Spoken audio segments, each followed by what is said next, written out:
Mr President, when it comes to housing, the government has been talking the talk without walking the walk. It's made grand announcements about land releases, a housing roadmap and a review into the public housing maintenance contracts without producing the housing people need. South Australia has a housing affordability crisis that is only getting worse under the Malinauskas Labor government. It spent the summer cherry-picking approvals data and talking about housing developments that won't be completed for years instead of delivering real relief for South Australians. The most recent dwelling commencement data out of the ABS shows that dwelling commencements are coming in consistently lower than the 5-year average, and this government doesn't want metrics because they don't want to be held accountable. There's been a lot of commentary about how federal Labor's housing accord is in tatters, a promise of 1.2 million homes over 5 years, translating to 84,000 houses in South Australia, or nearly 17,000 per annum, from the years 24-25 through till 28-29. The clock is ticking, and what we know from the government so far is that, I quote, "We don't have much detail about that. Other than what the federal government has said publicly, they have not engaged us with any specific amounts." That's neglect, Mr President. We have no target for how many houses should be built in South Australia, even though over 95% of homes are built by the private sector. There's no target for how many skilled building and construction workers are needed in South Australia, and there are no targets for the volumes of construction materials we need to ensure that home building remains cost competitive. In housing, as in everything else in life, if you fail to plan, you are planning to fail.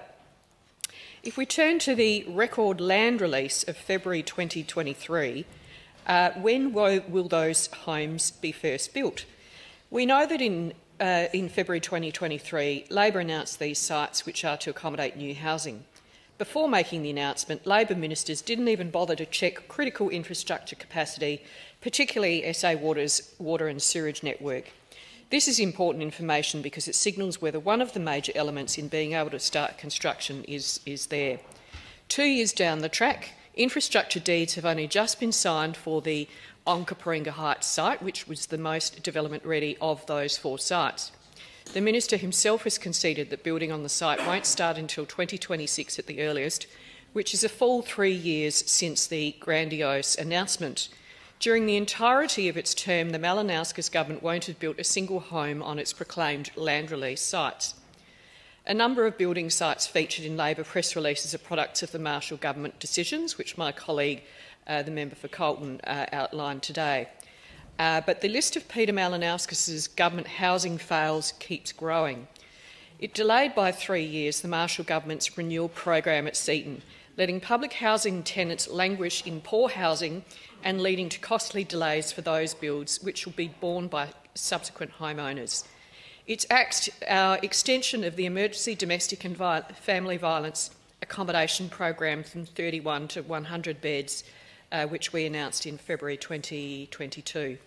It's failed to develop an alternative emergency hotel and motel accommodation program based on the successful DV crisis program. It failed to pay tradies for work done on public housing while delaying repairs for tenants. It failed to develop a model for those in hotels to access private rental assistance.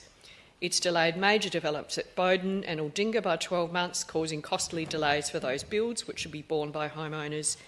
It's delayed South Australia's first build-to-rent project, 140 apartments at Park Court at Eastwood.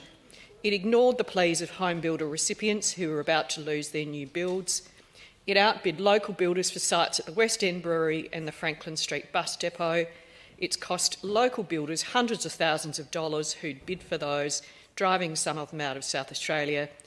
Didn't check with SA Water before rushing to announce greenfield sites, and it's pushing up water prices in the middle of a cost of living crisis for water infrastructure.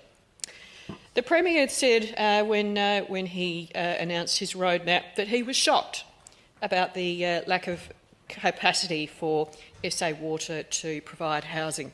He said this on the ABC. "At some point, someone's got to pay to put some pipes in the ground so homes can get connected, and we've been kicking this can down the road over a sustained period, and those days have got to come to an end," which contrasts with an SA Water official who said, "We've been gearing up for this amount of growth for a very long time," when questioned about the SA Water network at Budget and Finance. And Madam Chair, I will have, President, I will have more to say on these matters in future.